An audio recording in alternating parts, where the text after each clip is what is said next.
तुम मेरे बराबर में यह डेरा क्यों लगवा रहे हो? अपना डेरा कहीं दूसरी जगह लगाओ। तब मंत्री ने उत्तर दिया, हे रानी साहिबा, महाराज ने हमें आपकी देखरेख और सुरक्षा के लिए भेजा है। यदि आपको या आपके बच्चों को कुछ हुआ तो हम राजा को क्या उत्तर देंगे? रानी के बार बार मना करने पर भी मंत्री नहीं माना। तभी रात का भोजन करके सब लोग विश्राम के लिए चले गए। यात्रा की थकान के कारण सभी जल्द ही सो गए। रात्रि के दूसरे पहर में मंत्री चुपके से राजकुमारी के डेरे में घुस आया। जैसे ही मंत्री अंदर आया, राजकुमारी तुरंत उठकर बैठ गई। वह मंत्री की बुरी नीयत को भांप गई। अब राजकुमारी को अंदाजा हो गया था कि मंत्री के मन में कुछ कुटिल विचार हैं। राजकुमारी ने क्रोध से कहा, खबरदार, जो मुझे छुआ तो तुरंत डेरे से बाहर निकल जाओ।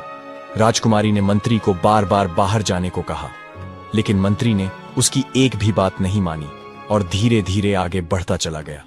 तब राजकुमारी बोली, हे दुष्ट मंत्री, क्या तुम्हें अंदाजा है कि तुम क्या करने जा रहे हो?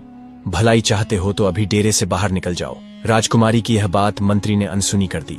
तब उसी समय राजकुमारी ने अपने बड़े बेटे को मंत्री के सामने खड़ा कर दिया और बेटे को सामने खड़ा करने के बाद मंत्री को भगवान और बेटे की दुहाई दी, कसम दी। लेकिन वह मंत्री पीछे लौटने को तैयार नहीं हुआ। उस मंत्री के दिमाग में अब शैतान सवार हो चुका था। वह वासना में अंधा हो गया था। उस समय उसे कुछ दिखाई नहीं दे रहा था। उसके दिल और दिमाग में रानी का सुंदर चेहरा बस चुका था। मंत्री एकदम आगे बढ़ा और तलवार निकालकर राजकुमारी के बड़े बेटे का सिर धड़ से अलग कर दिया। बेटे का सिर कटने के बाद राजकुमारी एकदम जमीन पर गिर पड़ी और रोने लगी। वह तुरंत समझ गई कि यह दुष्ट मंत्री अब किसी भी तरह नहीं मानेगा। अपनी लाज बचाने के लिए रानी ने नरम रुख अपनाते हुए कहा, तुम थोड़ी देर ठहरो, मैं अभी आती हूँ। उसके बाद जो तुम्हारे मन में हो वह कर लेना। इतना कहने के बाद रानी अपने छोटे बेटे को साथ लेकर डेरे से बाहर निकल गई और वहां से भागकर जंगल में चली गई। सुबह होने तक रानी झाड़ियों में छिपी रही। जब सुबह हुई और वह लौटकर अपने डेरे में आई तो उसने देखा कि उसके बेटे का सिर कटा हुआ पड़ा है और शरीर अलग पड़ा है। अपने बेटे की लाश देखकर रानी की हालत और भी खराब हो गई, पर वह कर भी क्या सकती थी? उस शैतान मंत्री के सामने वह बेबस थी। वह मन ही मन में सोचने लगी कि राजा के आते ही वह मंत्री को फांसी दिलवा दूंगी। बेटे की मृत्यु का गम अपने मन में छिपाए रानी सैनिकों के साथ आगे बढ़ी।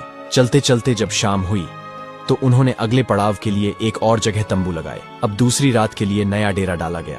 जहां राजकुमारी का डेरा था उसके पास ही सेनापति ने भी अपना डेरा लगाया। राजकुमारी ने सेनापति को बुलाकर कहा, तुम अपना डेरा यहाँ से दूर हटाकर लगवाओ। सेनापति ने उत्तर दिया, हे राजकुमारी, मेरी जिम्मेदारी है कि मैं आपकी सुरक्षा करूं। राजकुमारी के बार बार मना करने पर भी सेनापति ने अपना डेरा वहां से नहीं हटाया। अब राजकुमारी सब समझ चुकी थी।